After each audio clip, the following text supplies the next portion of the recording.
Six class का एक incident बताती हूँ। साथ में मिलके हम लोग सारे लंच करा करते थे। बिसाइड फ्रॉम स्टडीज में I was okay, but beside from studies I use to entertain people like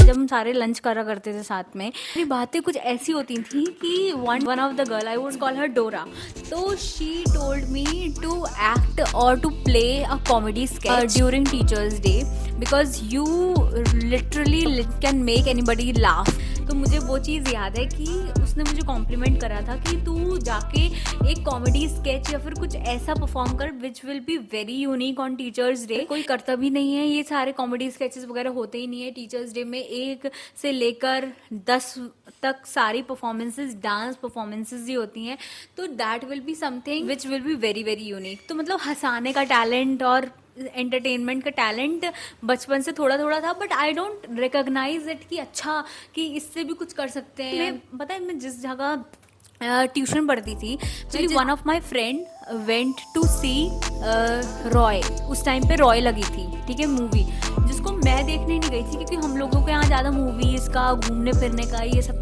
चलन नहीं है बिल्कुल भी, ऐसे कि हम मूवीज़ देखने जा रहे हैं, हम ऐसे घूमने जा रहे हैं या फिर ऐसा कुछ है।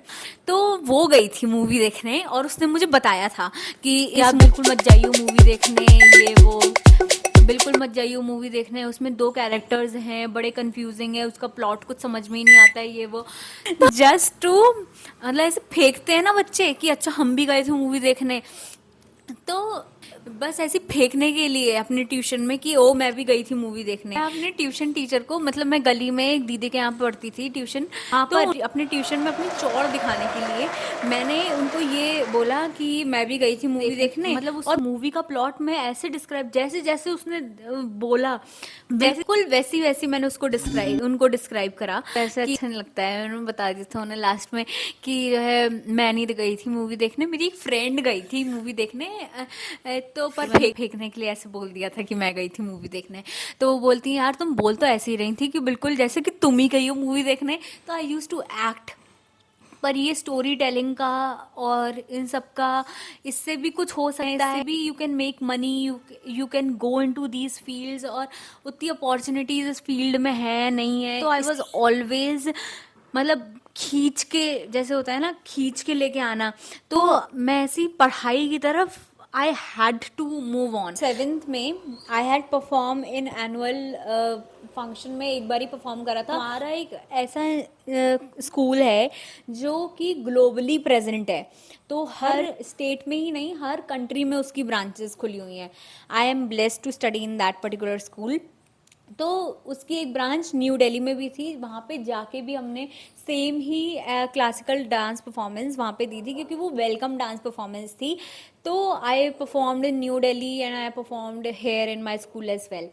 तो मैं दिखा देती हूँ वो चीज़। तो ये हूँ मैं। 7th में आई वॉज दिस। सर लाल हो रहा है पूरा मुंह ऐसे मेकअप की वजह से। तो I got an opportunity perform in 7th class. 7th was okay. Coming to 8th class, 8th class में ऐसा हो गया था कि मैं बहुत सारे टीवी सीरियल्स देखती थी, ससुराल सिमर का, ये रिश्ता क्या कहलाता है, छोटी बहू, और ये सब मैं सब बहुत देखती थी। I use to enjoy a lot watching TV. तो 8th क्लास में मुझे मैथ्स वगैरह थोड़ी थोड़ी समझ में आने लग गई और मेरे अच्छे मार्क्स भी आने लग गए थे। बट एक एग्जाम में जिसमें मैंने बड़ा सारा टीवी देखा था और पढ़ाई बिल्कुल नहीं करी थी, मैं मेहनत इतनी नहीं करती थी, मतलब मुझे समझ में आ जाती थी तो ठीक चलता था मेरा ये मार्क्स वगैरह। तो मतलब साथ जैसे ही बसते थे, जितने सारे सीरियल्स स्टिल रिमेम्बर।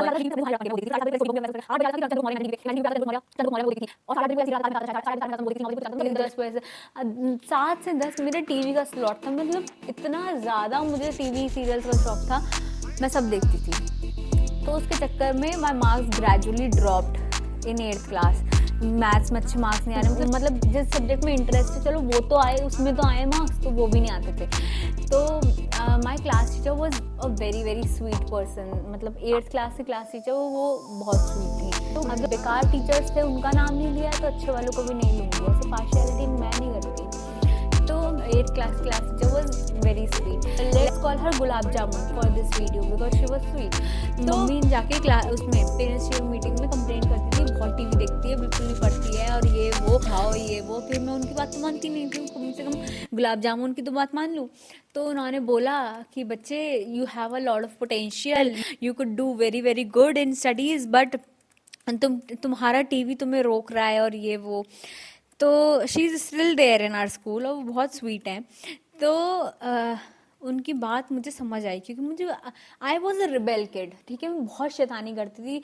मुझे अगर गुस्से से समझाओगे, और मैं ढीठ भी बहुत थी कि मुझे टीचर्स आके डांट रहे हैं, मुझे उस बात का कोई फ़र्क नहीं पड़ रहा है, कुछ फ़र्क नहीं पड़ता। मम्मी से मार पिट रही है, लड़ लड़ के आ रहे हैं हम स्कूल में, मतलब when I was in 1st 2nd class, तो उनकी मम्मियाँ कॉल कर रही हैं मेरी मम्मी को कि आप बहन जी आपकी बच्ची तो बहुत लड़ती है और इसको समझा लो, हमारे बच्चों को बहुत परेशान करती है ये। फिर मम्मी मुझे मार लगाती थी, तुझे लड़ने भेजा है या फिर पढ़ाई करने भेजा है स्कूल, ये वो लड़ लड़ के आएगी तू बसों में, ये। मैं उसमें भी बड़ा पिटती थी, उसका भी मुझे, मैं थोड़ा बहुत पिटे, मार वार खाई वगैरह खाई, फिर से नॉर्मल हो गए। मतलब ढीठ जो होते हैं ना बच्चे, बिल्कुल स्टबर्न, वैसी बच्ची थी मैं।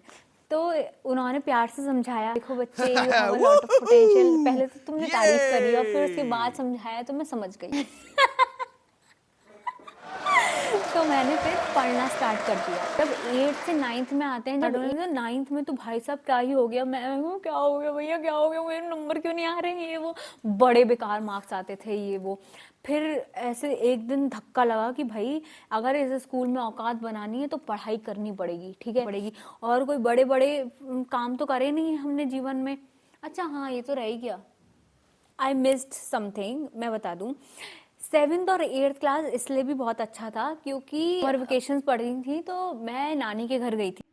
वहाँ वो आई लर्न चेस देयर, मैंने चेस सीखा और चेस सीखा और उसको अप्लाई भी करा। कैसे, लेवल कंपटीशन होता है, इंटर स्कूल लेवल कॉम्पिटिशन्स होते थे, तो उसका प्रपोजल ऑफ कोर्स हमारे स्कूल में भी आता था, बट हमारे स्कूल के टीचर्स इतने आलसी थे स्पोर्ट्स वाले कि वो पहले से ही मना कर देते कि हमें नहीं जाना, हमें नहीं जाने। बट उस साल आई got an opportunity, badminton, volleyball और चेस कॉम्पिटिशन्स के लिए, डिस्ट्रिक्ट लेवल चेस कॉम्पिटिशन्स के लिए बच्चे गए थे हमारे स्कूल से। तो जितने लोग चेस खेलते थे तो वो गए थे और मैं भी गई थी। तो 7th में आई स्कोर 2nd पोजीशन, मैं उसकी वो दिखाती हूँ, ट्रॉफी दिखाती हूँ। मूविंग ऑन, 9th क्लास में आई, मतलब मैं पढ़ती थी बट मार्क्स नहीं आते थे बिल्कुल भी क्योंकि सिलेबस बहुत अतरंगी सा ही सिलेबस हो गया था। फिजिक्स आ गई थी, केमिस्ट्री आ गई थी, पहले तो साइंस ही होती थी, फिजिक्स केमिस्ट्री और बायोलॉजी नहीं होती थी, उसमें साइंस होती थी। तो कुछ पल्ले ही नहीं पड़ रहा है, मार्क्स बड़े कम आ रहे हैं सारे सब्जेक्ट्स में और ये वो, रोते रोते 9th निकला। 9th में I was still not good enough in studies. अब 10 वॉज सडन, अब जब 10th क्लास में आए तो देयर वॉज सडन बूम कि हाय बोर्ड्स हैं, इसके लिए तो बड़ी मेहनत करनी पड़ती है, this is the time to prove. मुझे ऐसा लगा यार अपनी लाइफ में ज़्यादा कभी कुछ अचीवमेंट नहीं करा है या कुछ, मतलब ऐसी पहचान नहीं है अपनी। ऐसा होता है ना कि करियर के लिए आप सोचने लग गए हो, now it is your 10th class, कि अब आप सोचने लग गए हो कि करियर वाइज आपको क्या करना है, क्या चूज़ करना है, कौन सी स्ट्रीम चूज़ करनी है एंड सो ऑन। तो 10th क्लास में एक टारगेट था कि बेस्ट करना है अपना, मतलब जितनी जान है पढ़ाई लिखाई में उतनी लगा देनी कि it is the time to proof. मतलब उस टाइम पे that was my only target कि बोर्ड्स हैं तो बोर्ड्स को इतनी सिंसियरली प्रेप करना है कि उसमें अच्छा करके दिखाना है, दैट्स इट। धीरे धीरे करके मैं बहुत पढ़ने लग गई, सारे सब्जेक्ट्स में मार्क्स अच्छे आने लग गए और became one of the top, जिसका मुझे बिल्कुल भी घमंड नहीं, क्योंकि आज मुझे पता चल रहा है कि उस स्कूल की पढ़ाई का ज़रा तुम्हारे करियर पे इम्पैक्ट नहीं होता है, तो इतनी भी कोई टेंशन लेने वाली बात नहीं थी। पढ़ने लग गए, धीरे धीरे ग्रेड्स इम्प्रूव हुए, इतने इम्प्रूव हुए। आई स्कोर्ड 90 मार्क्स का पेपर होता था हाफ ईयरलीज में हम लोग का, तो 86 in maths and 89.5 in science, highest among all sections, मतलब सारे सेक्शन में सबसे ज़्यादा मार्क्स साइंस में मेरे थे, 89.5। तो लाइक वो शॉक्ड कि यार ये क्या हो गया, मेरी सीट ऑफ पावर ऐसे कैसे किसी को मिल रही है, ठीक है। आई वॉज नोन कि अच्छा ये भी एक लड़की है जो अच्छी है पढ़ाई में, I was known in school, सारे टीचर्स जानने लग गए, सब में नाम हो गया, होता है ना, नाम हो गया है अब हमारा स्कूल में कि हाँ वी आर, मतलब मैं किसी को नहीं जानती थी बट लोग मुझे जानने पहचानने लग गए that she is good in studies, she is one of the topper of our school. अब मैं उन टॉपर्स वाले ग्रुप में आ गई थी, ठीक है। तो सबको बहुत वो हो गया था मेरे से कि हाँ ये अच्छी है पढ़ने में, अच्छी है पढ़ने में, तो सारे सब्जेक्ट्स में अच्छे मार्क्स आए थे। तो जब मेरे हाफ ईयरलीज में 89.5 आए साइंस में, तो उस स्कूल का एक ग्रुप था, ठीक है, और उस ग्रुप में मैं कभी कभार लंच करती भी थी, ठीक है। वैसे तो मुझे सिर्फ अपनी पढ़ाई वगैरह से मतलब रहता था। I use to be a nerd that time, क्योंकि मुझे बहुत बुखार सवार था मेरे सर पे। तब वही था, हाँ कह लो तुम लोग, मुझे पढ़ाकू, मुझे फ़र्क नहीं पड़ता है, ठीक है।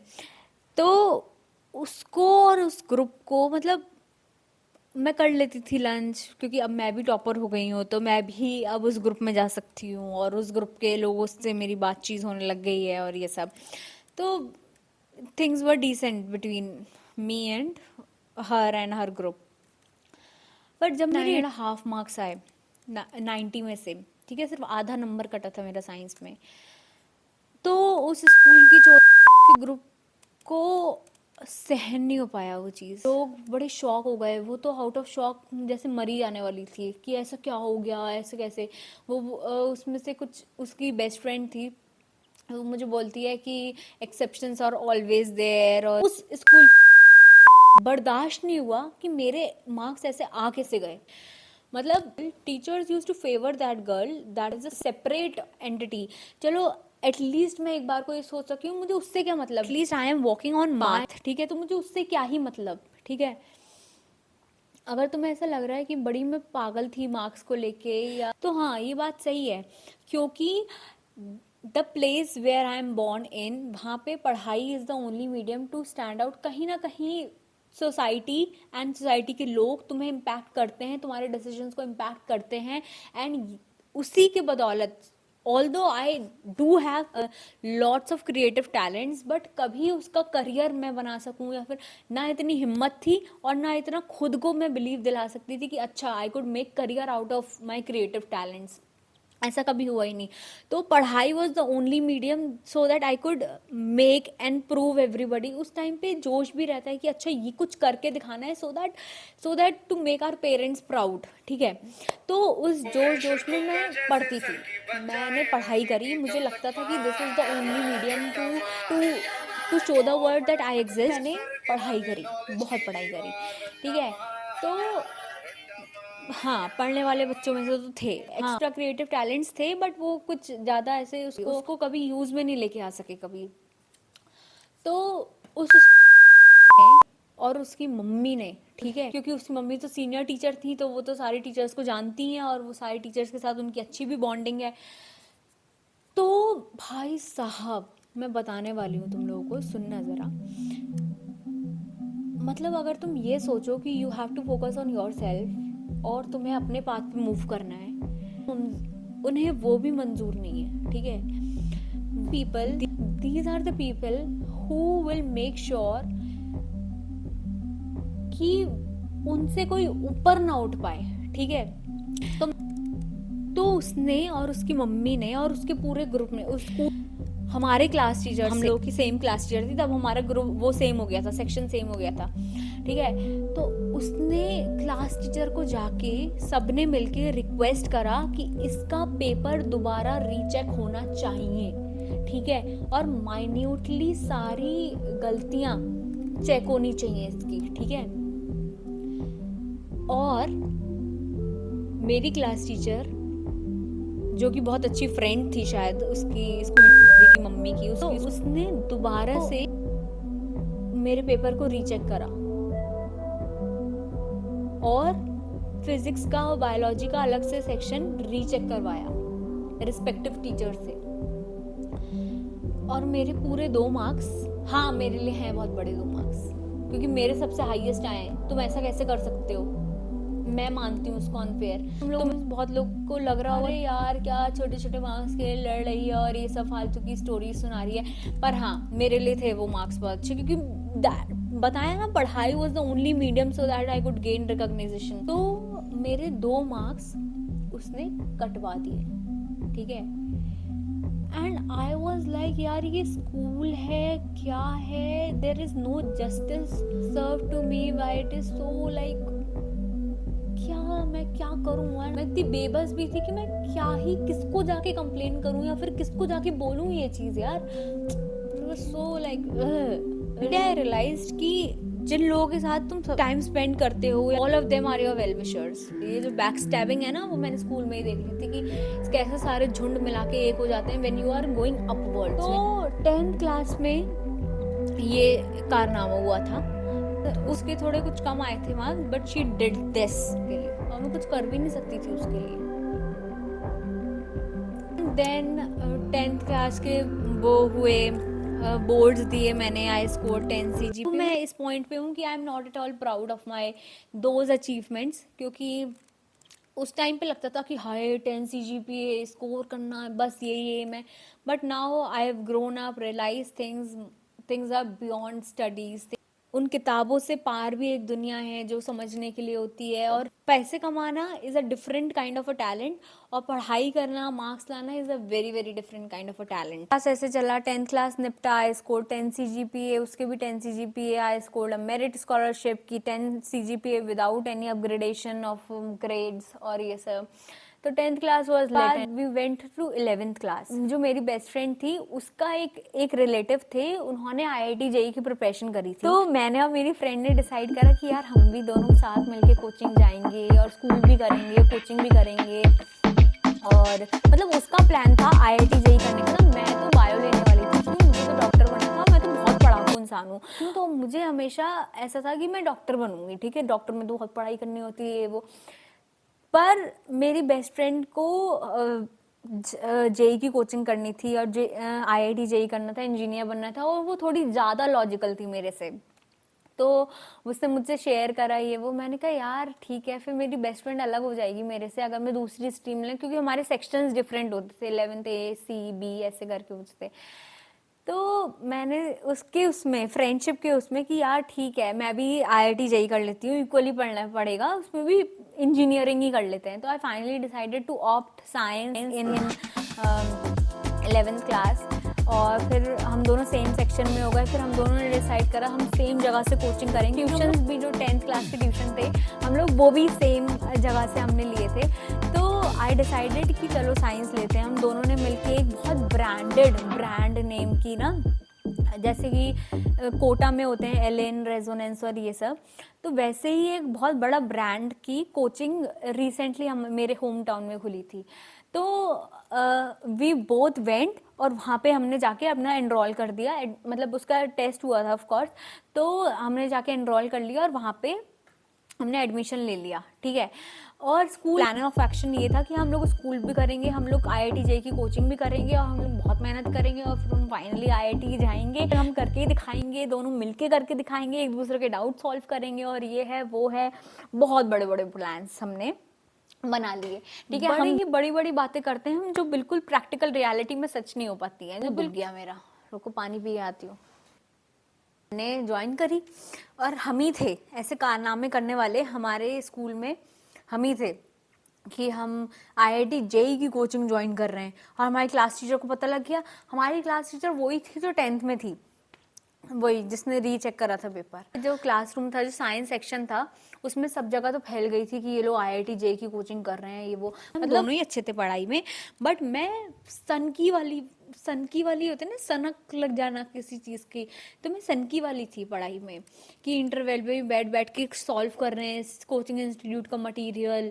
ऐसी हो गई थी मैं। मतलब मैं 8th क्लास तक तो पढ़ती ही नहीं थी, ज़्यादा नहीं पढ़ती थी, बट जब लत लगी ना पढ़ाई की कि अच्छा इससे पहचान बन सकती है, इससे कुछ हासिल हो सकता है, तब तो मैं पागल ही हो गई थी। 11th क्लास के लगभग 1 या 2 महीने हुए थे तब मैं कोचिंग भी करती थी और फिर अपना स्कूल भी करती थी। तो ग्रेजुअली मेरी स्कूल में जो टेस्ट होते थे, FA1 यूनिट टेस्ट वगैरह होते थे, उसमें थोड़ा मार्क्स डिक्लाइन होने लग गए। तो एक दिन क्लास टीचर ने आके बोर्ड पे, उनको पता लग गया कि जो है ऐसे कुछ बच्चे JEE की कोचिंग करते हैं। और हमारे स्कूल में ऐसा है कि यूजुअली जो टीचर्स होते हैं, सीनियर टीचर्स होते हैं, सपोर्ट नहीं करते हैं कि आप साथ में आए, मतलब 11th 12th के साथ साथ आप किसी कॉम्पिटिटिव एग्जाम्स की प्रिपरेशन करें, क्योंकि उनका मानना होता है कि आप कॉम्पिटिटिव एग्जाम्स की प्रिपरेशन करेंगे तो आपकी बोर्ड की परसेंटेज गिर जाएंगे और बोर्ड की परसेंटेज गिर जाएंगे तो आपको कोई कॉलेज नहीं मिलेगा, which is not at all the reality. वो चॉइस होती है कि क्या करना है क्या नहीं। आज की डेट में 12th क्लास के मार्क्स के बदौलत बहुत कम कॉलेजेस एडमिशन देते हैं। जितनी मेरी उस टाइम पे नॉलेज थी, तो सबके अपने एंट्रेंस एग्जामिनेशंस होते हैं, चाहे वो कोई भी XYZ कॉलेज हो, या तो सब लोग जेई के थ्रू, फिर अपने उनके खुद के एग्जाम्स होते हैं जो भी टायर 1 कॉलेजेस होते हैं of India. So very strong headed in my brain, मतलब I was very clear with this thing कि मुझे करना है तो कॉम्पिटेटिव एग्जाम्स की तैयारी ही करनी है, मुझे सिंपल बोर्ड तो नहीं करना, क्योंकि अपनी लाइफ में भसड़ मचाने की तो बड़ी मैं शौकीन हूँ। तो मैं 10th क्लास में, मतलब physics was my literally favourite, science maths ये सब मुझे बहुत अच्छी लगती थी। मुझे ऐसा लगता था कि मैं आइंस्टाइन की पूर्वज हूँ, और मैं बड़ी क्यूरियस हूँ। मैं हर चीज में क्यों, क्या, कैसे, ये सब पूछती रहती हूँ। तो I am a very curious soul, और यही तो चाहिए, यही सब तो चाहिए होता है साइंस को पढ़ने के लिए। तो क्या मैं नहीं तो कोई नहीं, जेई मैं नहीं कर सकती तो कोई नहीं कर सकता। Science is meant for me and I am meant for science. जब 11th की पढ़ाई और साइंस शुरू हुई, तब मुझे अपनी असली औकात दिख गई। इस प्लेस से मैं बिलोंग करती हूँ, वहाँ पे टीचर्स प्रमोट करते ही नहीं है कि तुम 11th-12th के साथ कॉम्पिटेटिव एग्जाम्स की प्रिपरेशन करो, या किसी कोचिंग, स्पेशली किसी कोचिंग इंस्टीट्यूट में जाके करो। और स्कूल में अटेंडेंस तो बड़ी स्ट्रिक्ट थी, और मेरी ऑलमोस्ट फुली रहती थी मेरी attendance. I was so regular to school. तो ऐसा तो कभी सीन आया ही नहीं कि मुझे अटेंडेंस के लिए बड़ा वो मगजमारी करनी पड़ी है। 4 दिन होती थी वो कोचिंग, और 6 दिन हमारा स्कूल होता था। तो मेरी अटेंडेंस धीरे धीरे गिरने लग गई, तो वहाँ पे टीचर्स वगैरह को बड़ी प्रॉब्लम होने लग गई कि ये she was one of a bright students, और ऐसे कैसे इसकी अटेंडेंस गिर रही है, फिर हमारे स्कूल का बोर्ड का रिजल्ट भी गिर जाएगा। और ये वो क्लास टीचर आती है, no offence to any of the teacher, उनका अपना पर्सपेक्टिव है, उनकी अपनी थिंकिंग पावर है, हो सकता है वो कहीं ना कहीं सही भी हो, आई डोंट नो। बट मेरा उस टाइम पे था कि मैं बहुत क्लियर थी कि मुझे वही करना है, ठीक है, मुझे। तो वो आई, तो उस दिन उनको अपना सब्जेक्ट पढ़ाना था, पर उन्होंने वो सब्जेक्ट नहीं पढ़ाया। उन्होंने एक पाई चार्ट बनाया, उसमें से उन्होंने कुछ स्टूडेंट्स हैं, ये टोटल स्टूडेंट्स हैं जो कि इंजीनियरिंग करेंगे, मतलब जो इंजीनियरिंग करने का एम करते हैं, ठीक है। उसमें से आईआईटी जाते हैं सिर्फ 1% बच्चे, ठीक है। 1% बच्चे टॉप, बिल्कुल जो आईआईटी टॉप की होती है ना, उसमें 1% बच्चे जाते हैं, और जो कि स्टैट्स के अनुसार सही भी है। और कुछ लगभग 5 से 10% बच्चे ही सिर्फ एनआईटीज और वो सब जाते हैं, टॉप टायर 1 कॉलेज जाते हैं। बाकी सारे उस कंपटीशन, उस रेस में फेल हो जाते हैं। ऐसे उन्होंने सेम चार्ट जेई का बनाया था, और सेम चार्ट उन्होंने नीट का भी बनाया था। तो तुम देख लो, 2 से 3% बच्चे ही टॉप टायर 1 कॉलेजेस में जा पाते हैं, बाकी सब फेल हो जाते हैं।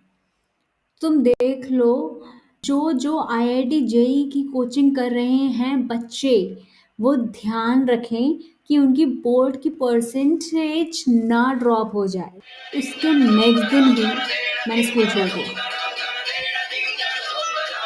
तो स्कूल स्टोरी यहीं पे समाप्त हुई। मिलते हैं एक दूसरी तड़कती भड़कती जेई स्टोरी के साथ दूसरे बुधवार। तब तक के लिए like and subscribe. Thank you so much for this day.